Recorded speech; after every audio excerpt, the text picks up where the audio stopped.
Hey boys and girls, welcome to another super exciting, outrageous toy review. Today we're taking a look at Pop Television 568, Mossman from Masters of the Universe. This is a special flocked Toys R Us exclusive. The back of Mossman's package shows off several other Masters of the Universe pop vinyls, including Beastman, Battle Armor He-Man, Battle Armor Skeletor, Merman, Evil Lyn, Orko, and Stratos.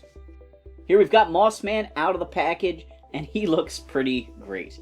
The pop vinyl design with the big heads and the black eyes work well for certain characters, better than others. I always like it on aliens and monstrous type beings, and I think Mossman looks great in this style. He is kind of a light shade of green compared to the vintage toy. Kind of makes him pop a little bit more because he's a little brighter, a little less, woodland green. I think the color of his painted areas is closer to the vintage figure than the flocked parts, but he is fuzzy. Oh, he's so fuzzy, fuzzy. Like, feels like a pool table. I love all the details. He's got his nasty snarling face because the original Mossman is really a repaint of Beastman, so is a bad guy being repainted into a hero. He's got his whole body flocked. His hands are bare. His ears are bare. He's got his bracers and his belt painted in yellow. He does have the furry underpants there. And he's got his club painted in brown. I think he looks really awesome. He does have that one point of pop articulation there. And I just think he's really cool.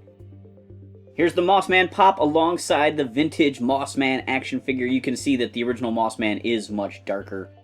He's also a little bit shaggier looking, the type of flock they used. Mossman has always been one of my favorite supporting characters from Masters of the Universe.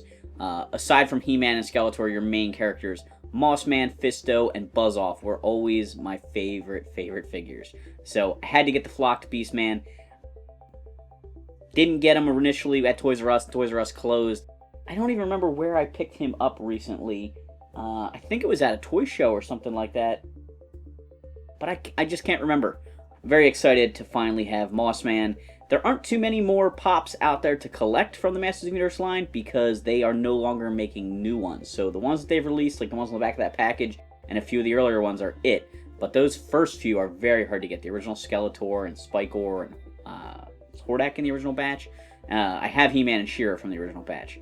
So not too many more of them to collect. There is a cool Buzz-Off that came out recently that I would like to track down. I think he might have been a con exclusive or something. He was the last of the Masters of the Universe pop figures. Thanks for watching this super exciting, outrageous toy review. Make sure to like, subscribe, and check out our other videos.